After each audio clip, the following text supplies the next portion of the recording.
যে কেরাত এবং নাশিদ সন্ধ্যা এটা সময় উপযোগী এবং যুগোপযোগী। এর মাধ্যমে আমরা ইসলামের মূল সভ্যতা এবং সংস্কৃতি মানুষের সামনে তুলে ধরব। এর মাধ্যমে জাতি, বিশেষভাবে তরুণ প্রজন্ম, ইসলামের মৌলিক বিষয়গুলোর মাধ্যমে যেন তারা ইসলামের দিকে আকৃষ্ট হতে পারে এবং ইসলামের এই বিষয়গুলো জানতে পারে, এটা খুবই গুরুত্বপূর্ণ। এজন্য আমি আশা করব যে মৌলভীবাজারের তরুণ প্রজন্ম, মৌলভীবাজারের ব্যবসায়ী, স্কুল কলেজ ভার্সিটির যারা রয়েছে, আজকের এই আমরা অনুষ্ঠানকে উপভোগ করে এবং বিশেষভাবে কোরআনুল করিমের বিশুদ্ধ তিলাওয়াত, যে কোরআনুল করিমের তিলাওয়াতের মাধ্যমে মানুষ এবং বিশ্বব্যাপী বাংলাদেশ সুনাম অর্জন করেছে, সুখ্যাতি অর্জন করেছে। আজকে বিশ্বের বিভিন্ন প্রান্তের বিভিন্ন কারিগণ আসবেন, আমরা তাদের কাছ থেকে মনোমুগ্ধকর তেলাওয়াত শুনবো, যে কোরআনুল কালামের তেলাওয়াতের মাধ্যমে আমাদের ঈমানকে আমরা বাড়িয়ে তুলবো। আল্লাহ রাব্বুল আলামিন কোরআন শরীফে মুমিনদের 3টি গুণ উল্লেখ করেছেন।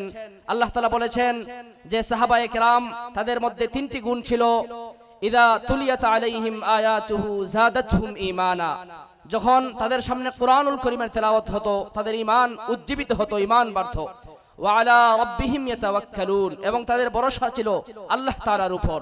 সুতরাং আমরা যদি মুমিন হই, ইদা যুকিরাল্লাহ ওয়াজিলাত কুলুবুহুম, আমরা যখন আল্লাহ তাআলার নাম নিব, আল্লাহ তাআলার নাম যখন আমাদের সামনে উচ্চারিত হবে, আমাদের অন্তর হবে বিগলিত, আমাদের অন্তর হবে আল্লাহমুখী।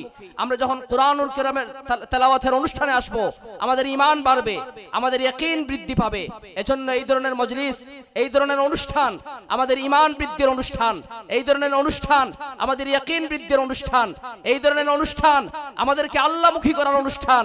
এটা গতানুগতিক কোনো বিনোদন নয়, এটা কোনো গতানুগতিক, এটা কোনো খেলা এবং মন্ত্রের মঞ্চ নয়, এখানে ঈমান বৃদ্ধির মঞ্চ, এখানে মুসলমানের তরুণ প্রজন্মের ঈমানের উজ্জীবিত করার একটা মাধ্যম।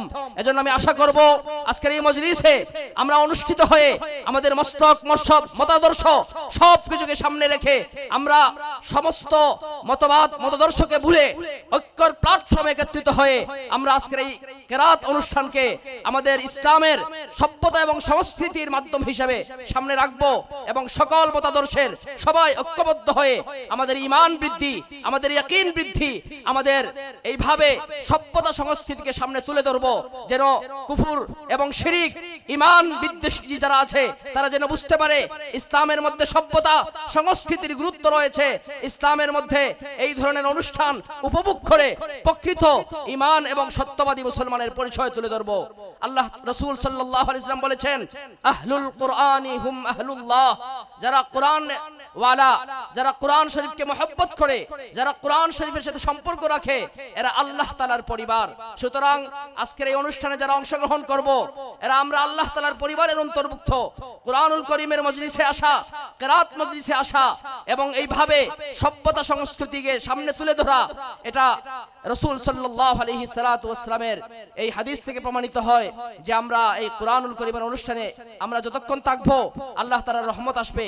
আমরা আজকের এই মুসলিম কমিউনিটি কর্তৃপক্ষকে আমরা মুবারকবাদ এবং শুকরিয়া জ্ঞাপন করছি। বিশেষভাবে আমাদের বড় ভাই, আমাদের শ্রদ্ধাভাজন শেখ মাওলানা গাজী নূরে আলম হামিদি দামাত বারাকাতুহুল আলিয়ার মেহনতে এবং কমিউনিটি কর্তৃক যারা শ্রম দিয়েছেন, মেহনত করেছেন, আজকে সবাইকে মুবারকবাদ জ্ঞাপন করছি। আল্লাহ তাআলা আমাদেরকে এই ধরনের মজলিসে শরীক হয়ে উপভোগ করার তৌফিক দান করেন। আমিন। আসসালামু আলাইকুম ওয়া রাহমাতুল্লাহি ওয়া বারাকাতুহু।